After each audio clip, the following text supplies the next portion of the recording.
हैं क्लास 12 अपना next topic जो है हमारा क्या है, मैग्नेटिक फील्ड। कल हमने इंट्रोडक्शन किया था, अब इंट्रोडक्शन को ही आगे कंटिन्यू करते हुए चलेंगे। जो हमारा मैग्नेटिक टॉर्क, डाइपोल उनसे सबसे पहले हमें काम करना पड़ेगा किसके ऊपर, मैग्नेटिक फील्ड के ऊपर।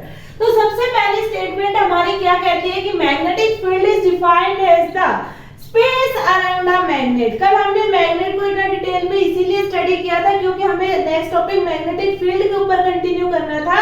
तो मैग्नेटिक फील्ड क्या होती है कि मैग्नेट के अराउंड जो आपका स्पेस जो क्रिएट हो जाता है कि है ना, आपका इनविजिबल स्पेस जो हमें अट्रैक्शन तो शो होगी लेकिन हमें वो दिखाई नहीं देगी कि भाई आपका वो इफेक्ट तो उसके अंदर होगा, लेकिन ये नहीं है कि भाई हम उस इफेक्ट को देखेंगे कि है ना जो आपका मैग्नेट है वो चिपक रहा है, बिल्कुल वो चिपकती हुई फोर्स हमें दिखाई देगी, वो दिखाई नहीं देगी, वो इनविजिबल फोर्स आपकी अपना इफेक्ट वो शो करेगी।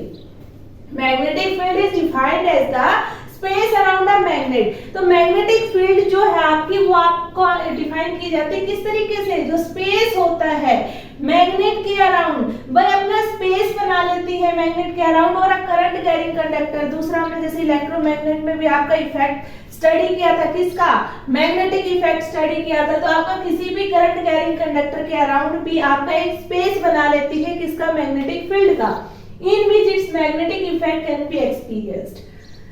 तो जो ये मैग्नेट है इनके आसपास हम क्या ऑब्जर्व करते हैं कि एक मैग्नेटिक फील्ड आपकी बन जाती है, उस मैग्नेटिक फील्ड को हम एक्सपीरियंस करते हैं। तो मैग्नेटिक फील्ड क्या है, एक ऐसा स्पेस जो किसी मैग्नेट के अराउंड अपने आप को बना लेता है जिसको हम क्या करते हैं, एक्सपीरियंस करते हैं। तो सबसे पहली बात है the magnetic field in a region is said to be uniform. Magnetic field किसी भी रीजन में यूनिफॉर्म कब होगी, मान लीजिए आपकी जो फील्ड लाइंस है वो कैसे चल रही है, यूनिफॉर्म। सबसे पहले बात करेंगे हम यूनिफॉर्म होता क्या है। स्कूल में यूनिफॉर्म होती है, क्यों होती है, ताकि सभी बच्चे आपको क्या दिखाई दे, एक जैसे दिखाई दे। तो पैटर्न है एक, मतलब सभी बच्चों को एक जैसा दिखाने का एक पैटर्न है। तो वो वाली ही चीज इसके अंदर हम काम करेंगे कि आपकी जितनी भी फील्ड लाइन है वो सारी क्या कर रही है, सेम डायरेक्शन के अंदर काम कर रही है। तो magnetic field in a region, किसी भी रीजन में जो मैग्नेटिक फील्ड है उसको यूनिफॉर्म बोला जाएगा कब, जब जो मैग्नीट्यूड है the magnitude of its strength. अब ये बताइए, अगर हम कहें कि है ना जो स्टोरी हमें पहले सुनाई जाती थी कि भाई एक आदमी अगर कोई काम करेगा तो वो काम है ना आपका जल्दी नहीं हो पाएगा। अगर आपका पूरा ग्रुप जो है अगर उसमें जुट जाए कि एक लकड़ी को तोड़ोगे तो वो आपकी जल्दी से टूट जाएगी, दो को तोड़ोगे तो थोड़ा सा ज्यादा टाइम लगेगा, तीन को तोड़ोगे और ज्यादा, चार को। तो इस तरीके से है ना जो स्ट्रेंथ है, स्ट्रेंथ जो है आपकी मैग्नेटिक फील्ड की, uniform in the magnitude of its strength and direction is same. अगर उसकी स्ट्रेंथ भी और उसकी जो आपकी डायरेक्शन दोनों सेम डायरेक्शन में काम करती हैं and are point in that region, और सारे पॉइंट उसी रीजन में काम करते हैं, तो आपकी जो पैटर्न है वो किस तरीके से मिलेगा, भाई आपका यूनिफॉर्म पैटर्न। जब आप पढ़ रहे हैं कि uniform field in plane of paper, uniform field किसके अंदर स्टडी कर रहे हैं आप, प्लेन ऑफ पेपर के अंदर। Uniform field perpendicular to plane of paper upwards. तो यूनिफॉर्म फील्ड जो परपेंडिकुलर है, इस परपेंडिकुलर का जो आपका अपवर्ड डायरेक्शन है, इस अपवर्ड डायरेक्शन को पहले हम स्टडी करेंगे, उसके बाद हम इस टॉपिक के कंटिन्यू करेंगे कि यूनिफॉर्म फील्ड परपेंडिकुलर ये अपवर्ड क्यों बोला गया है। नेक्स्ट जो बात करनी है हमें डायरेक्शन का पता करना है कि बस आपका जो न्यूमेरिकल पोर्शन के अंदर जो यूज करना है वो आपका डायरेक्शन का रोल एक्ट करेगा। ये आपका रट्टाफिकेशन नहीं चलेगी कि मैग्नेटिक फील्ड क्या है, प्रॉपर्टीज आपकी काम आएंगी, लेकिन ये चीजें नहीं कि मैग्नेटिक फील्ड बताइए, ये डेफिनेशन कोई भी नहीं पूछेगा आपसे। हमें जो काम करना है वो डायरेक्शन के लिए काम करना है कि आपकी जैसे डायरेक्शन अपवर्ड डायरेक्शन शो की है, डायरेक्शन आपकी डाउनवर्ड डायरेक्शन शो की है, तो वो डायरेक्शन कैसे काम करती है, कुछ रूल किए जाते हैं उसके लिए। आपका जो सबसे फर्स्ट रूल जो हम करेंगे वो कौन सा, आपका फ्लेमिंग लेफ्ट हैंड रूल। हमें ये सब पता होना चाहिए कि ये रूल हम अप्लाई कहाँ करते हैं, यूजेस कहाँ है इसके, कैसे इसको यूज किया जाता है और पर्पस क्या है इसका यूज करने का।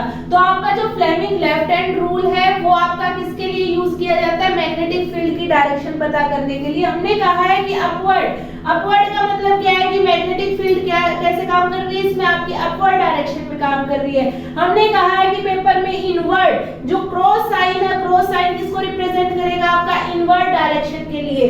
तो फ्लेमिंग लेफ्ट हैंड रूल को बिल्कुल बिल्कुल डिटेल में समझेंगे, बिल्कुल स्टेप बाय स्टेप बिल्कुल समझ के चलना है। ओके, तो अभी if we arrange our thumb, आपका हाथ कौन सा काम कर रहा है, आपका लेफ्ट हैंड। जो भी है आपको काम करना है सीबीएसई बोर्ड के अकॉर्डिंग, जो सीबीएसई बोर्ड की रिक्वायरमेंट है उसी के अकॉर्डिंग हम अपना काम करते हैं। तो आपका जो लेफ्ट हैंड है, लेफ्ट हैंड को अपना 3 जो फिंगर्स है स्टार्टिंग के, आपका थंब, 4 फिंगर और मिडल फिंगर, इनका रोल इसके अंदर इंपॉर्टेंट है। इस रोल को आप अच्छे से अगर समझ गए तो फ्लेमिंग लेफ्ट हैंड रूल आपका बिल्कुल क्लियर है। सबसे पहले बात करते हैं कि जो भी जैसे घर में रिक्वायरमेंट जो करते हैं, जैसे भाई ये चीज लेके आओ, वो चीज लेके आओ, तो कौन होता है वो रिक्वायरमेंट करने वाला, चाइल्ड। तो जो सबसे बड़ी फिंगर है, मतलब रिक्वायरमेंट वाली जो फिंगर है वो किसकी है, आपकी चाइल्ड। चाइल्ड किसको रिप्रेजेंट करेगी, आपकी करंट को रिप्रेजेंट करेगी। नेक्स्ट जो आपकी 4 फिंगर है, 4 फिंगर, अब जो मैसेज चाइल्ड टू फादर कौन कन्वे करता है, बीच में मदर का रोल एक्ट होगा।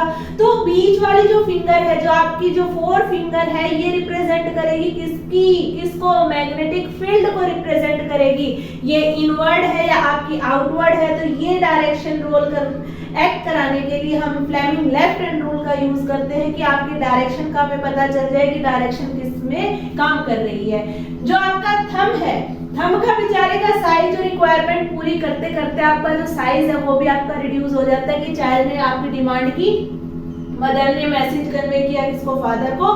तो तीनों फिंगर्स का आपका इंपॉर्टेंट रोल है। तो करंट, चाइल्ड जो है किसको रिप्रेजेंट करेगा, आपको करंट को रिप्रेजेंट करेगा। मैग्नेटिक फील्ड किसको रिप्रेजेंट कर रही है, आपकी मैग्नेटिक फील्ड रिप्रेजेंट कर रही है। हम आपका बी सिंबल से रिप्रेजेंट किया जाता है मैग्नेटिक फील्ड को। तो आपकी मैग्नेटिक फील्ड कैसे जा रही है, आपके आउटवर्ड जा रही है।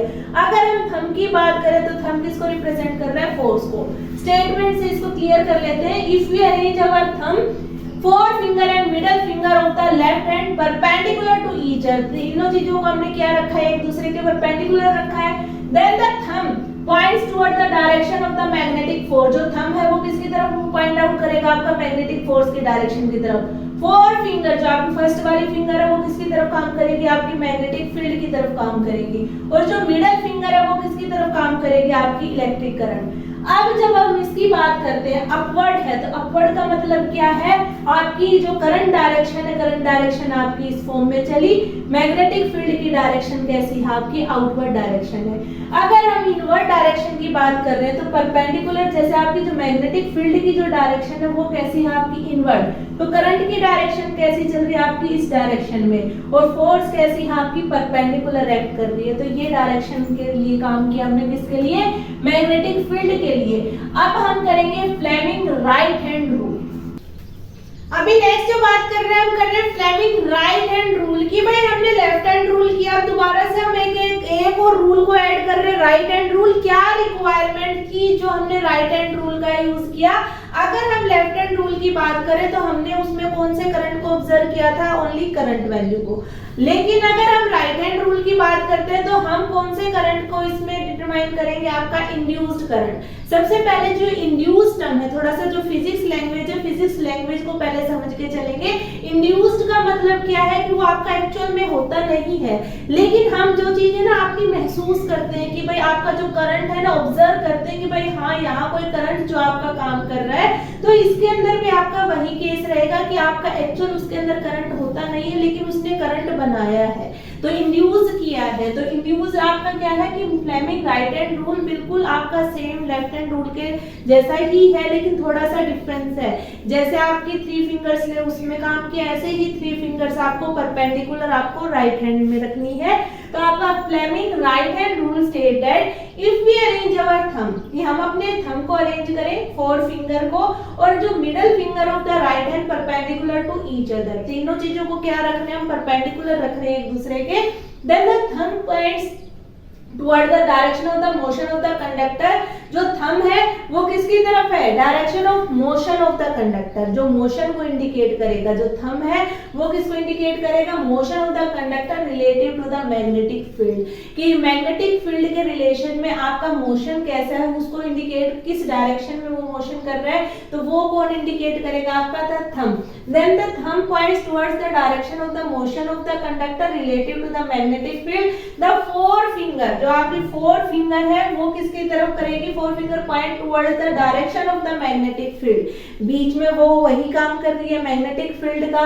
जो आपकी मिडल फिंगर है, अब बात आती है मिडल फिंगर की, जो इसमें आपका फ्लेमिंग लेफ्ट हैंड रूल्स को डिफरेंशिएट करती है राइट हैंड रूल से। तो आपकी जो मिडल फिंगर है वो किसकी तरफ पॉइंट आउट करेगी, towards the direction of the induced current. अब जो ये जो फिंगर है ये आपका जो मेन काम कर रही है किस चीज का, इंड्यूस्ड करंट की डायरेक्शन बताने का। अभी तक बात हमने की लेफ्ट हैंड रूल को हमने अलग से किया, राइट हैंड रूल को हमने अलग से किया। अब दोनों के डिफरेंस की बात करेंगे, कहाँ हम इनका यूज करते हैं और दोनों की ही रिक्वायरमेंट अलग अलग क्यों होती है। कि हमारा जब लेफ्ट हैंड रूल से हमने डायरेक्शन का पता कर लिया तो राइट हैंड रूल की हमें क्यों रिक्वायरमेंट हुई। तो दोनों के डिफरेंस से आपको ये चीज बिल्कुल क्लियर हो जाएगी। आगे कंटिन्यू रखते हैं डिफरेंस के साथ। फ्लेमिंग लेफ्ट हैंड रूल को कंप्लीट कर लिया और फ्लेमिंग राइट हैंड रूल को कंप्लीट किया। अब हमें बात करनी है दोनों के डिफरेंस की, क्योंकि दोनों टॉपिक्स अब हमें क्लियर है तो डिफरेंस भी आपको बिल्कुल बिल्कुल क्लियर हो जाएंगे। इट इज यूज फॉर, अगर हम फ्लेमिंग लेफ्ट हैंड रूल की बात करें, it is use for electric Motors. इसका यूज किया जाता है किस चीज के अंदर, इलेक्ट्रिक मोटर्स के अंदर, जहां किसकी डायरेक्शन का पता किया जाता है, आपका करंट का, ना कि इंड्यूस्ड। इंड्यूस्ड का काम कहाँ होगा, आपका जनरेटर्स में। तो मोटर्स के अंदर किसका यूज किया जाएगा, आपका फ्लेमिंग लेफ्ट हैंड रूल का। अगर हम जनरेटर की बात करेंगे तो वहां पे आपका कौन सा रूल काम करेगा, आपका Fleming right hand rule. The purpose of this rule is, अभी हमने जो बात की थी, जो स्टार्ट किया था टॉपिक, जब मैंने एक बार आपको इंट्रोड्यूस किया था कि भाई पर्पस का आपको मेन, जो भी हम रूल जो पढ़ रहे हैं तो उसके लिए आपका मेन पर्पस आपको पता होना चाहिए कि फ्लेमिंग लेफ्ट हैंड रूल का आपका मेन पर्पस क्या है। The purpose of this rule is used for finding the direction, कि हम क्या करें, डायरेक्शन का पता लगा सके of magnetic force acting in an electric motor. की इलेक्ट्रिक मोटर में आपकी मैग्नेटिक फील्ड की, जो मैग्नेटिक फोर्स की जो डायरेक्शन है उसका पता करने के लिए हम किसका यूज करते हैं। ये जो मेन पर्पस है आपका किसका, फ्लेमिंग लेफ्ट हैंड रूल का। दोबारा से रिपीट कर देती हूँ, जो पर्पस है इस रूल का वो क्या है, क्या फाइंड करने के लिए, डायरेक्शन जो है किसकी, magnetic force acting in an electric motor. Electric motor के अंदर जो मैग्नेटिक फोर्स उसके अंदर जो एक्ट करेगी उसकी डायरेक्शन का पता करने के लिए। दूसरा जो पर्पस आपका राइट हैंड रूल का है वो क्या है, for finding the direction of the induced current. क्या पता करने के लिए, इंड्यूस्ड करंट की डायरेक्शन का पता करने के लिए। किस में पता करेंगे, आपका जनरेटर में, क्योंकि इसमें जो मेन काम करेगा वो कौन करेगा, आपका जनरेटर काम करेगा। थर्ड जो मेन पॉइंट है, the middle finger. Middle finger जो है आपकी, जो मिडल फिंगर जो रहेगी वो किसको रिप्रेजेंट करेगी, डायरेक्शन ऑफ करंट को। अब इसमें करंट की बात नहीं होगी, इसमें किसकी बात होगी, आपकी इंड्यूस्ड करंट की। तो ये मेजर डिफरेंस आपके किसके बीच में, फ्लेमिंग लेफ्ट हैंड रूल के अंदर और आपका फ्लेमिंग राइट हैंड रूल में। अभी हम मैग्नेटिक फील्ड को कंप्लीट करेंगे, जो प्रॉपर्टीज है वो टॉपिक आपका नेक्स्ट वीडियो के अंदर रहेगा, लेकिन अभी थोड़ा सा मैग्नेटिक फील्ड का इंट्रोडक्शन अभी रहता है, उसको हम कंप्लीट कर लेते हैं। हमने जब सबसे स्टार्टिंग में बात की थी कि आपकी जो स्ट्रेंथ का मतलब क्या है, कि अब हम जब स्ट्रेंथ की बात कर रहे हैं कि किसी एरिया, किसी पर्टिकुलर एरिया में से कितनी नंबर ऑफ फील्ड लाइंस आपकी क्रॉस करेंगी तो वो किसको रिप्रेजेंट करेंगी, आपकी स्ट्रेंथ को रिप्रेजेंट करेंगी। तो आपका जो स्ट्रेंथ है, जो मैग्नेटिक फील्ड को, उसका एक और नाम आपका दिया जाता है। क्या नाम दिया जाता है, मैग्नेटिक इंडक्शन या फिर मैग्नेटिक फ्लक्स डेंसिटी। तो मैग्नेटिक फ्लक्स डेंसिटी किसको इंडिकेट करेगी, कि आपकी कितनी नंबर ऑफ फील्ड लाइन किसी पर्टिकुलर एरिया को क्रॉस करते हुए जा रही है, तो वो आपका क्या बनेगा, मैग्नेटिक फ्लक्स डेंसिटी। अब जो बात है, जो आपकी यूनिट क्या होती है इसकी, जो strength of the magnetic flux की, तो उसको रिप्रेजेंट किया जाता है टेस्ला से। सिंबल जो है उसका क्या रहेगा, कैपिटल टी। आपका 1 tesla is equal to 1 newton ampere inverse metre inverse. अगर हम इस newton ampere inverse metre inverse को चेंज करते हैं तो ये यूनिट आपकी कन्वर्ट होके आ जाती है 1 वेबर मीटर इनवर्स स्क्वायर। तो आपकी ये यूनिट इसमें आ जाएगी। अब बात एक यूनिट जो आपकी और जो सीजीएस यूनिट का जो यूज किया जाता है, कोस को टेस्ला के अंदर चेंज किया जाता है, तो वो यूनिट आपको पता होना चाहिए। सीजीएस का मतलब क्या है, सेंटीमीटर ग्राम सेकंड, क्योंकि आपके सिस्टम जो होते हैं यूनिट्स के अलग अलग होते हैं, आपका एमकेएस सिस्टम, सीजीएस सिस्टम। तो अगर हम सीजीएस की बात करें तो सेंटीमीटर ग्राम सेकंड यूनिट जो है वो क्या है आपकी गोस, और 1 गोस इज इक्वल टू 10 की पावर -4 टेस्ला। तो यहाँ तक की जो बात हमने की मैग्नेटिक फील्ड की, तो क्लास यहाँ तक मैग्नेटिक फील्ड आपका कंप्लीट होता है। और इससे इसके अलावा आपका सीबीएसई में मैग्नेटिक फील्ड का आपका नहीं पूछा जाता, यूनिट पूछी जाती है आपका Fleming left hand rule, right hand rule, बिल्कुल ब्रीफ में आपका पूछा जाता है कि भाई डायरेक्शन कोई भी दे दी जाए। तो कल है ना कुछ क्वेश्चंस जो हैं वो क्वेश्चन हमारे पब्लिक नहीं होंगे, वो क्वेश्चन हमारे प्राइवेट रहेंगे। जो जिनने हमारा चैनल सब्सक्राइब कर रखा है वो क्वेश्चंस आपको उनको अवेलेबल हो जाएंगे, हम उनको आपका पब्लिक नहीं करेंगे, क्योंकि वो क्वेश्चंस आपका उन बच्चों का फीडबैक लेने के लिए है कि भाई हम जैसे क्वेश्चंस दें और हमें उसका फीडबैक भी हमें मिलना चाहिए। तो यहाँ तक की जो बात थी हमने मैग्नेटिक फील्ड की कंप्लीट की। तो प्लीज चैनल को सब्सक्राइब करें ताकि आगे की अपडेट्स आपको मिलती रहे। Thank you class.